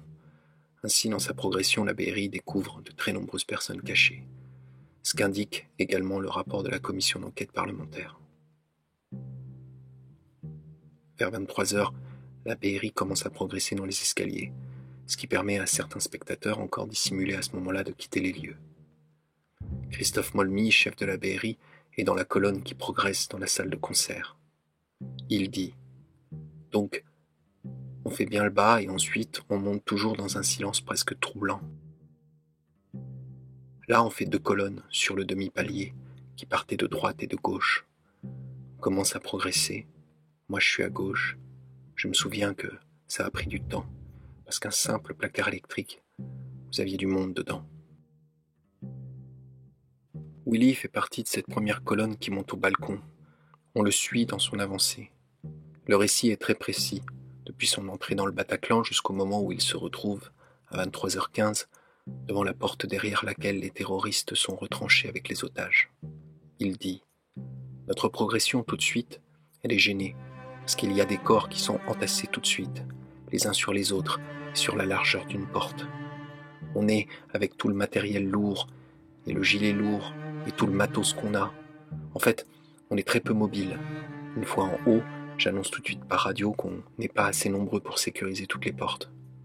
Voilà, je me dis que si les mecs sont cachés là, donc j'étais persuadé qu'on allait tomber nez à nez avec eux, quoi. Parce qu'on était quand même bruyants. On sait pertinemment que si le mec il est caché dans un coin, il va nous entendre arriver déjà à plusieurs mètres. La deuxième porte, par contre, dès qu'on l'ouvre, en fait, il y a plein de personnes qui sont dedans. Il y a une fille qui, il y a 2 filles qui sont dans le noir à cet endroit-là. 2 filles dans le noir, une qui est allongée sur le sol, l'autre, elle est à genoux, au-dessus d'elle. Elle nous dit qu'elle est blessée par balle. On leur dit qu'il n'y a rien de sécurisé encore et qu'on va devoir les laisser là. Ce n'est pas qu'elles s'énervent, mais en fait, on voit qu'elles sont de nouveau perdues, qu'elles ont compris qu'elles s'étaient livrées à nouveau à elles-mêmes. Donc je me retrouve sur le balcon. Et donc là, c'est assez sombre, on est vraiment gêné par 2 grosses lumières qui sont positionnées au-dessus de la scène. Et donc de ce fait, quasiment tout est à contre-jour. On ne voit pas. Là, j'ai seulement 3 ou 4 collègues devant moi, ils se dirigent vers une porte au fond.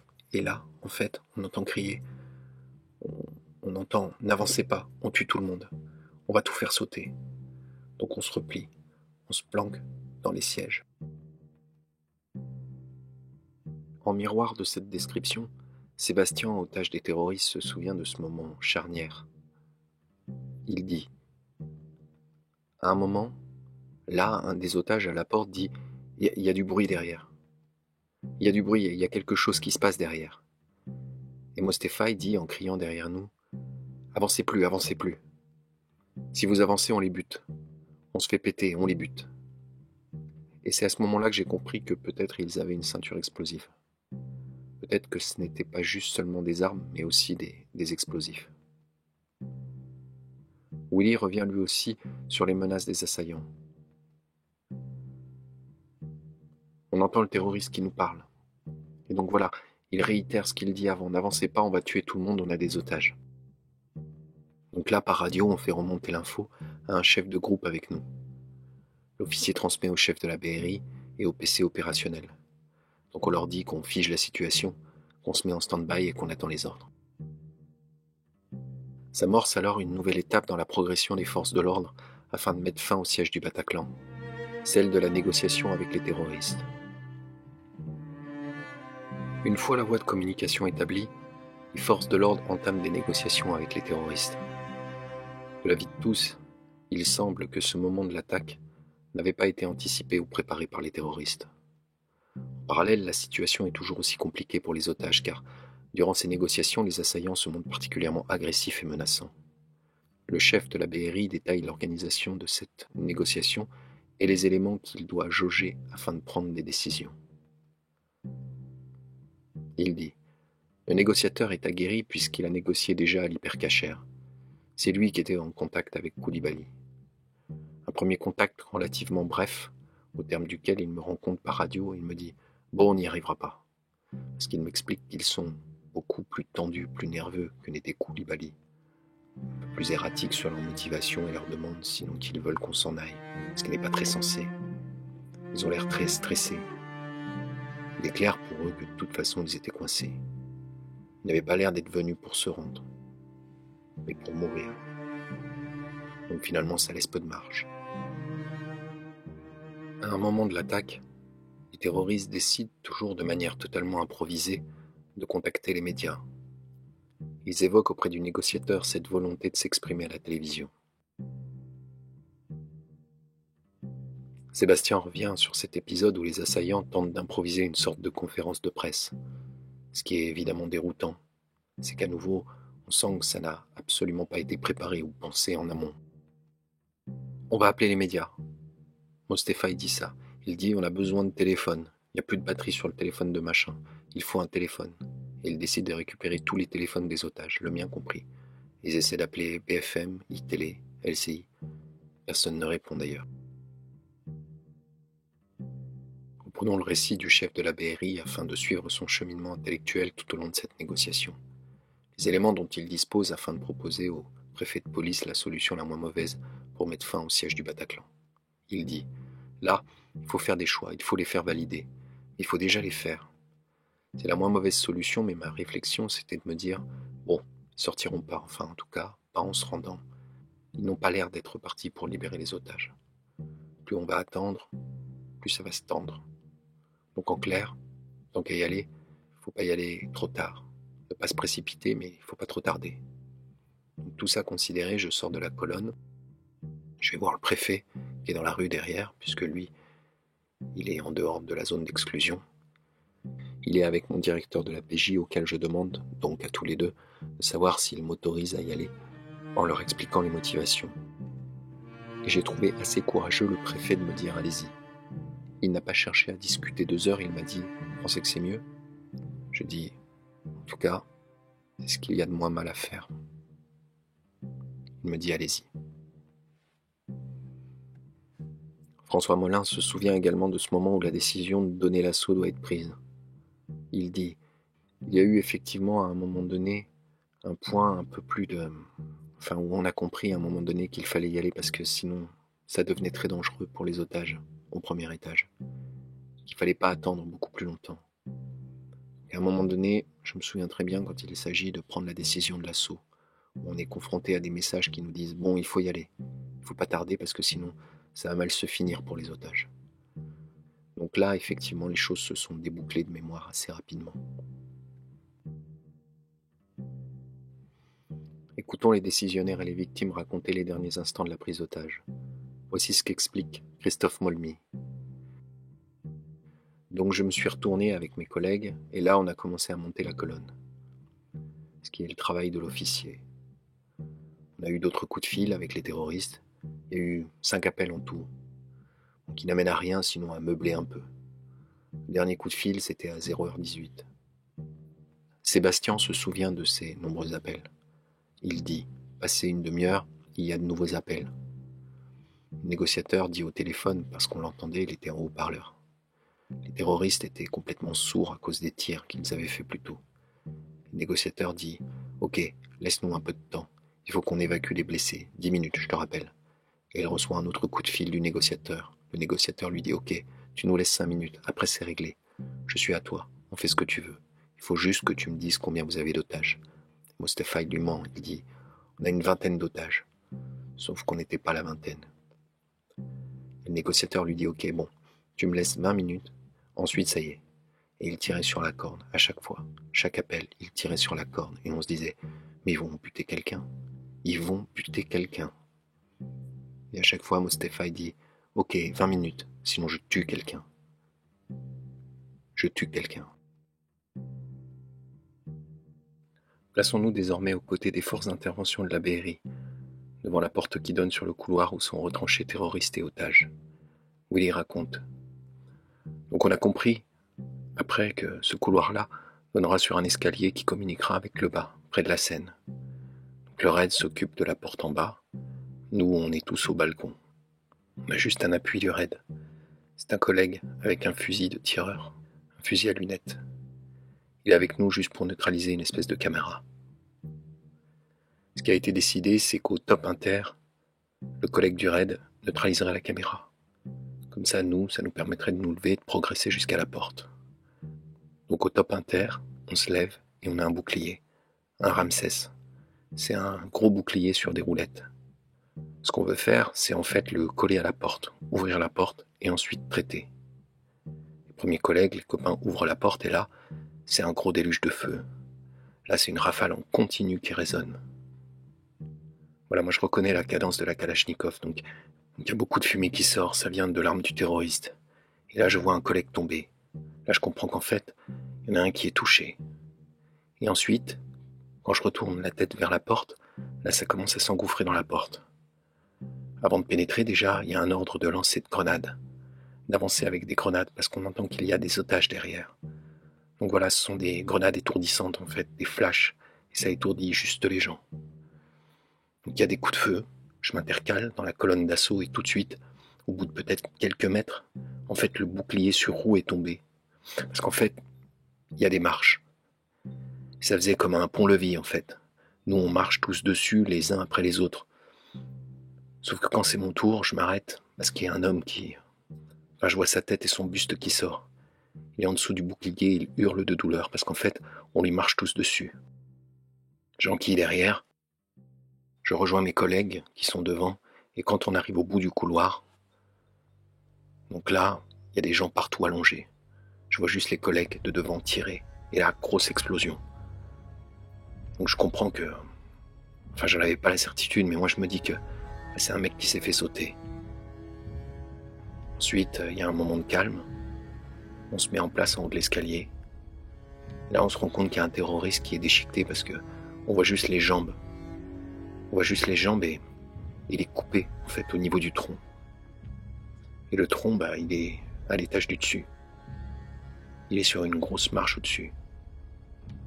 Moi, je reste en haut de l'escalier. Mais là, tout de suite, on est rejoint par les collègues du raid qui commencent à progresser tranquillement dans l'escalier.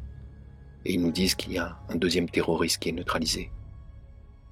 On en a rapidement déduit qu'il a été blasté par le souffle de son copain qui s'était fait péter ou qui s'est fait sauter quand les collègues lui ont tiré dedans. Là, on comprend que c'est la fin. Et donc voilà, il y a des gens qui commencent à se relever dans le couloir, on les fait sortir. Il y a beaucoup de collègues qui montent parce qu'il y a encore plein de gens planqués dans le plafond, dans les pièces. Et vu qu'eux sont arrivés bien après nous, pour moi, enfin, parce que j'estime que le boulot est terminé, mais ils avaient envie de travailler, ils avaient pas participé à l'assaut. Moi, j'ai eu une grosse dose, une grosse montée d'adrénaline. Du coup, j'étais sec, j'étais cuit, j'avais plus de jus. Du coup, je décide de sortir. Revoyons la même scène telle qu'elle est vécue par les otages à l'intérieur de ce couloir. Sébastien dit « 5 minutes après, on sent la porte qui est enfoncée. Un énorme coup sur la porte. Il y a des otages qui sont juste derrière, qui disent « rentrez pas, ils vont tout faire péter, rentrez pas !»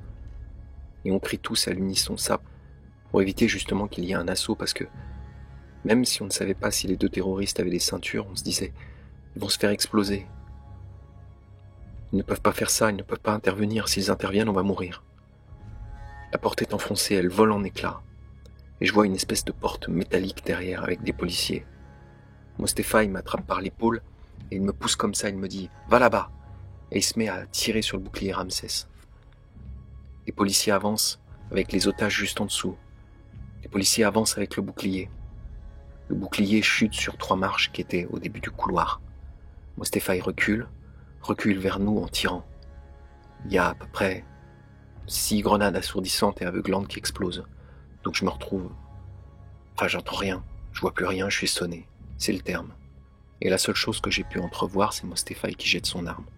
Je vois un policier qui avance très nettement et Mostapha saisir quelque chose à sa ceinture et appuyer sur un bouton. Et là, il y a une déflagration, un truc énorme. Mes cheveux, ils ont brûlé. J'ai été projeté très violemment contre un des murs. Il y a peut-être 30 secondes où je me dis « Mais qu'est-ce qui se passe ?» Et je commence à crier à l'aide. Et je sens quelqu'un qui me pousse comme ça, qui me pousse dans le couloir en fait. Donc je suis encore un peu sonné, avec les policiers qui passent à ma gauche, qui continuent à chercher l'autre qui s'était enfui. Et j'ai un policier qui me fait « ça va aller, sors !» Et je sors. Et je dis à voix haute « putain, on est sorti quoi !» Comme ça. Je dis « putain, on est sorti !» Je tenais une femme à côté de moi et je lui dis « avance !» Et je descends les escaliers. Compte tenu de la violence de l'assaut, l'ensemble des personnes qui sont à proximité dans ce couloir suivent l'intervention des forces de l'ordre sans vraiment comprendre ce qui se passe. Charlène dit « on s'est mis à entendre enfin des tirs, des explosions et du gaz lacrymogène qui a commencé à arriver. » Je me rends pas non plus bien compte de combien de temps ça a duré peut-être quelques minutes à peine. Après ce moment, les personnes recluses doivent être libérées du Bataclan. Il s'agit à nouveau d'un moment de grande tension, tant pour ces dernières qui vont découvrir le carnage dans la fosse que pour la BRI qui veut s'assurer que des terroristes ne sont pas mêlés aux victimes. Coraline dit « Vous avez une guirlande, c'est vraiment l'image de gars de la BRI qui vous accompagnent jusqu'à la sortie du Bataclan. Ils sont tous là à vous guider. Ils nous font descendre l'escalier, on arrive sur scène. Là, il y a une forte odeur de sang, il y a une forte odeur de poudre et il y a des tas. Mais il y a des tas de cadavres. Il y a des corps qui sont empilés les uns sur les autres. Là, je sors du Bataclan. Il y a encore plein de corps au niveau du bar, de l'entrée. Et là, on nous refouille encore en sortant. Sébastien, l'otage qui est resté plusieurs heures durant aux côtés des terroristes et qui a vécu au plus près l'assaut, raconte lui aussi sa sortie de la salle de concert. Il dit « La seule chose que je voulais, c'était sortir du Bataclan. Pour descendre, et pour sortir du Bataclan, malheureusement, il fallait passer par l'escalier qui donnait sur la salle. La première image que j'ai, c'est un homme allongé par terre. Il avait les cheveux un peu bouclés, un peu typés, un peu méditerranéen. Il avait les yeux encore ouverts. Il était mort. Je regarde à droite et je vois 2 femmes qui sont enlacées, mortes. Et je regarde la fosse. Et c'est une image qui va me hanter jusqu'à la fin de mes jours. C'était un charnier, quoi. Il y avait une pile de corps, du sang partout. Partout. Et une chose que je n'oublierai pas non plus, c'est l'odeur, en fait. L'odeur de la poudre mêlée au sang. C'est une odeur c'est quelque chose d'inhabituel. Je me suis effondré à ce moment-là. Sous le coup du choc, sous la pression. On avait tenu le coup jusque-là et là j'ai pété un plomb en fait. Je suis tombé par terre. Quelqu'un me chope par les épaules et me soulève et il me dit « Ça va aller, on sort ». On est sorti et chaque détail a son importance à ce moment-là. On a marché sur des verres qui étaient cassés. Je me souviens de la texture du verre sous mes bottes. Je me souviens de la disparition de l'odeur. En sentant l'air extérieur.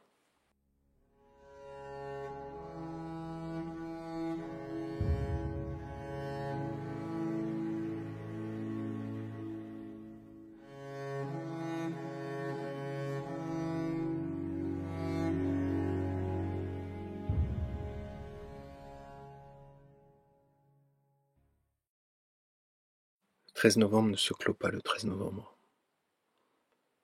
Pour les proches qui ont passé des heures, des jours, souvent d'angoisse absolue, craignant le pire, leur histoire commence alors. Paradoxalement, ils sont souvent absents des récits médiatiques. Les personnes qui sont au Stade de France, sur les terrasses ou au Bataclan ont pourtant une famille, des amis, une compagne ou un compagnon, les enfants parfois. Et tous vont être touchés de plein fouet par le drame. Une fois que la population prend conscience que des attaques d'une grande ampleur se déroulent à Paris, on cherche à avoir des nouvelles. Des milliers d'appels sont passés ce soir-là afin de retrouver les membres de son cercle le plus proche.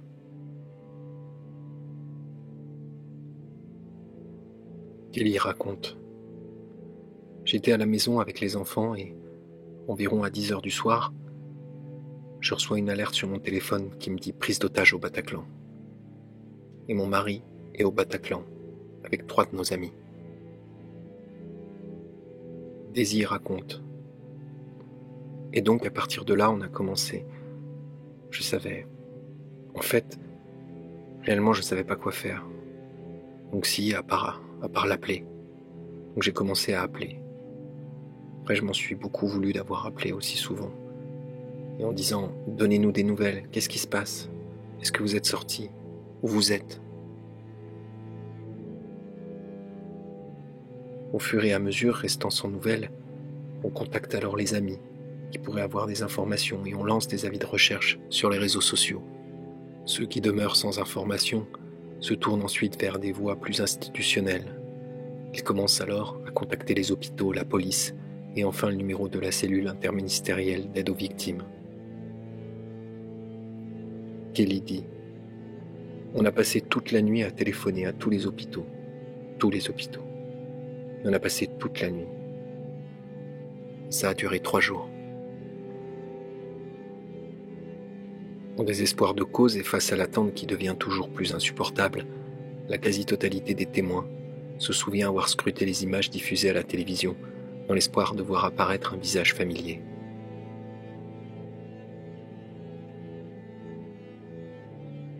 Daisy raconte. Moi qui ne regarde jamais BFM, c'est vrai que ce soir-là, je l'ai regardé en boucle. Et à un moment donné, on a tous eu la même réflexion. C'est-à-dire qu'en fait, on regardait pour essayer de voir les gens qui sortaient du Bataclan. Et il y avait quelqu'un qui lui ressemblait, mais vraiment comme 2 couteaux, dans sa gestuelle. Tous autant qu'on est, on s'est dit à un moment donné, c'est lui, il est là-bas. On s'est accroché à ça. Dans les récits que nous avons recueillis, toutes les victimes vivantes sont retrouvées par leur entourage durant la nuit du 13 au 14. 14 au matin, les personnes qui sont toujours recherchées s'avèreront décédées. Pour tous, la recherche prend une autre dimension le 14 au matin. Pour certains, l'inquiétude vient tardivement quand une information nouvelle apparaît, quand il s'agit justement d'une absence de nouvelles. Des idées. Au fur et à mesure que le temps passait, on gardait espoir, mais en même temps, au fond, moi-même je me disais c'est pas possible. Et après on s'est dit, il est peut-être blessé sans papier, donc en fait il est dans les hôpitaux. Malheureusement il ne peut pas nous prévenir puisqu'il est gravement blessé. On se faisait de bêtes calculs statistiques, donc 1500 personnes au Bataclan, 80, 90 morts, ça veut dire quand même beaucoup de survivants. Donc. Alors on nous disait, oui mais il y a des gens qui ont perdu leur téléphone, il y a des gens qui sont choqués, qui ne se rappellent plus de leur adresse, de leur téléphone.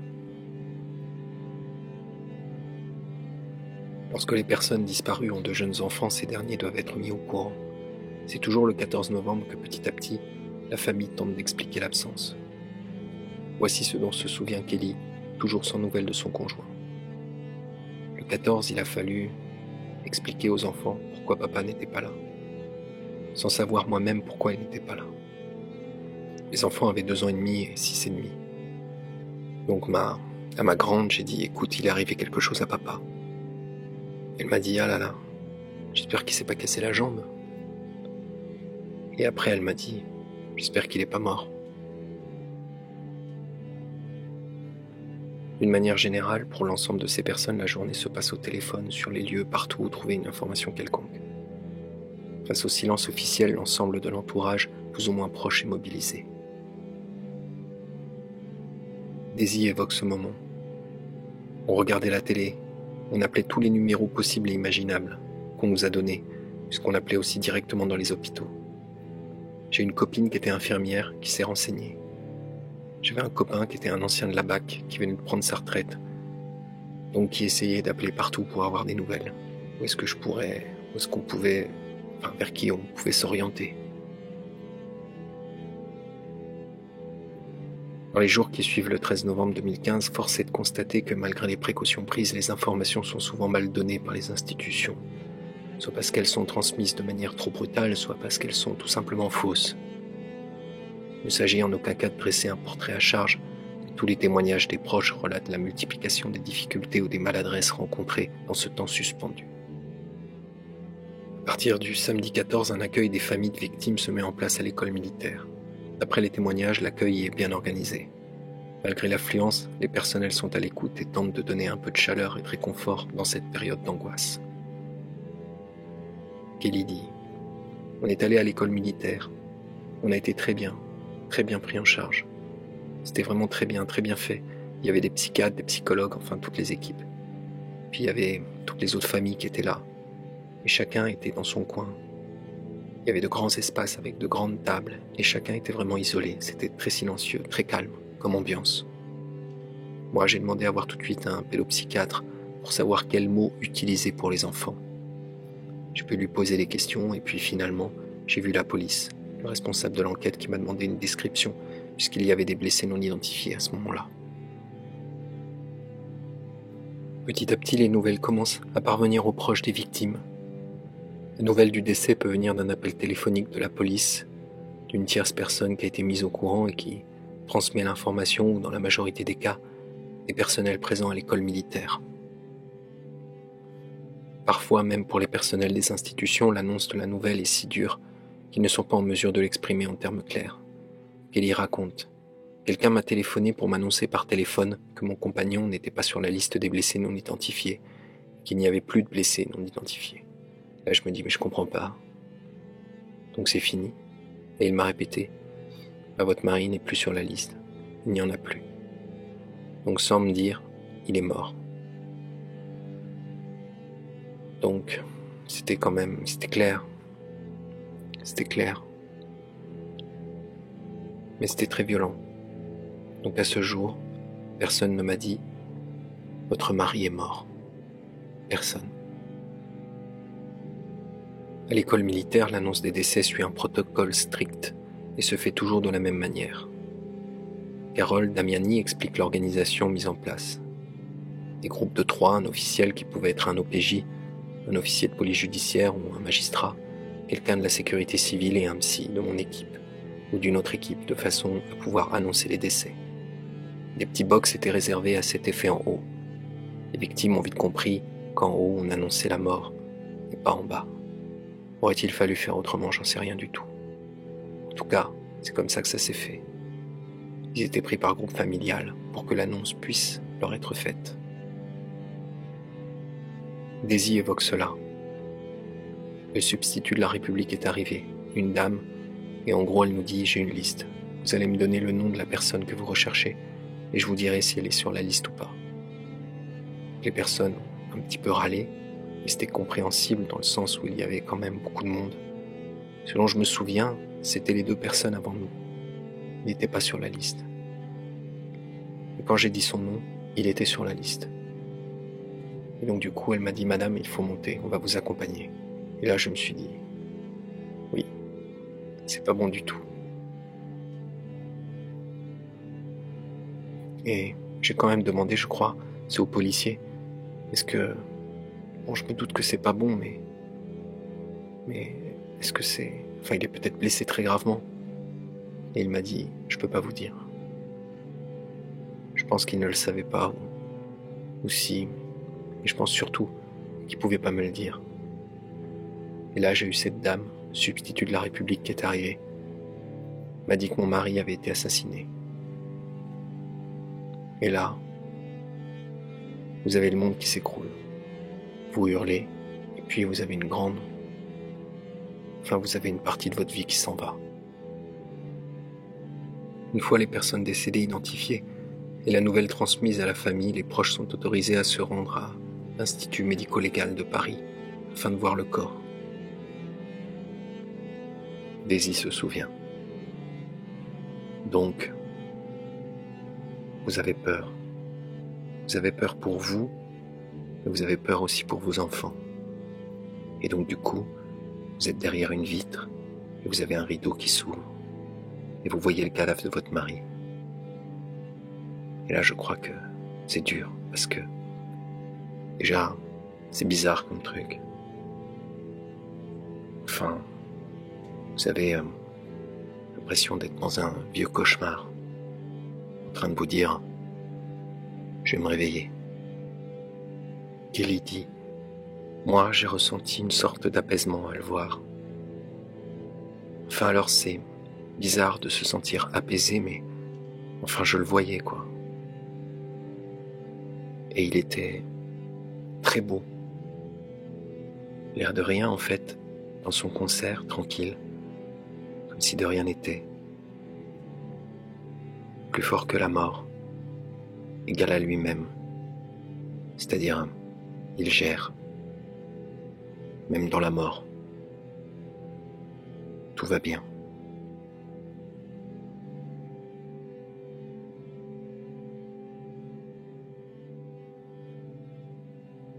Cette nuit du 13 au 14 novembre 2015, 130 personnes ont perdu la vie. Dans les semaines ou les mois qui ont suivi, plusieurs survivants se sont suicidés. On sait le nombre de blessés physiques. On ne mesure pas le nombre de blessés psychiques. Nous souhaitons par ce récit honorer la mémoire des défunts, en espérant que les vivants y trouveront une forme de soutien, une manière de se retrouver eux-mêmes dans les autres.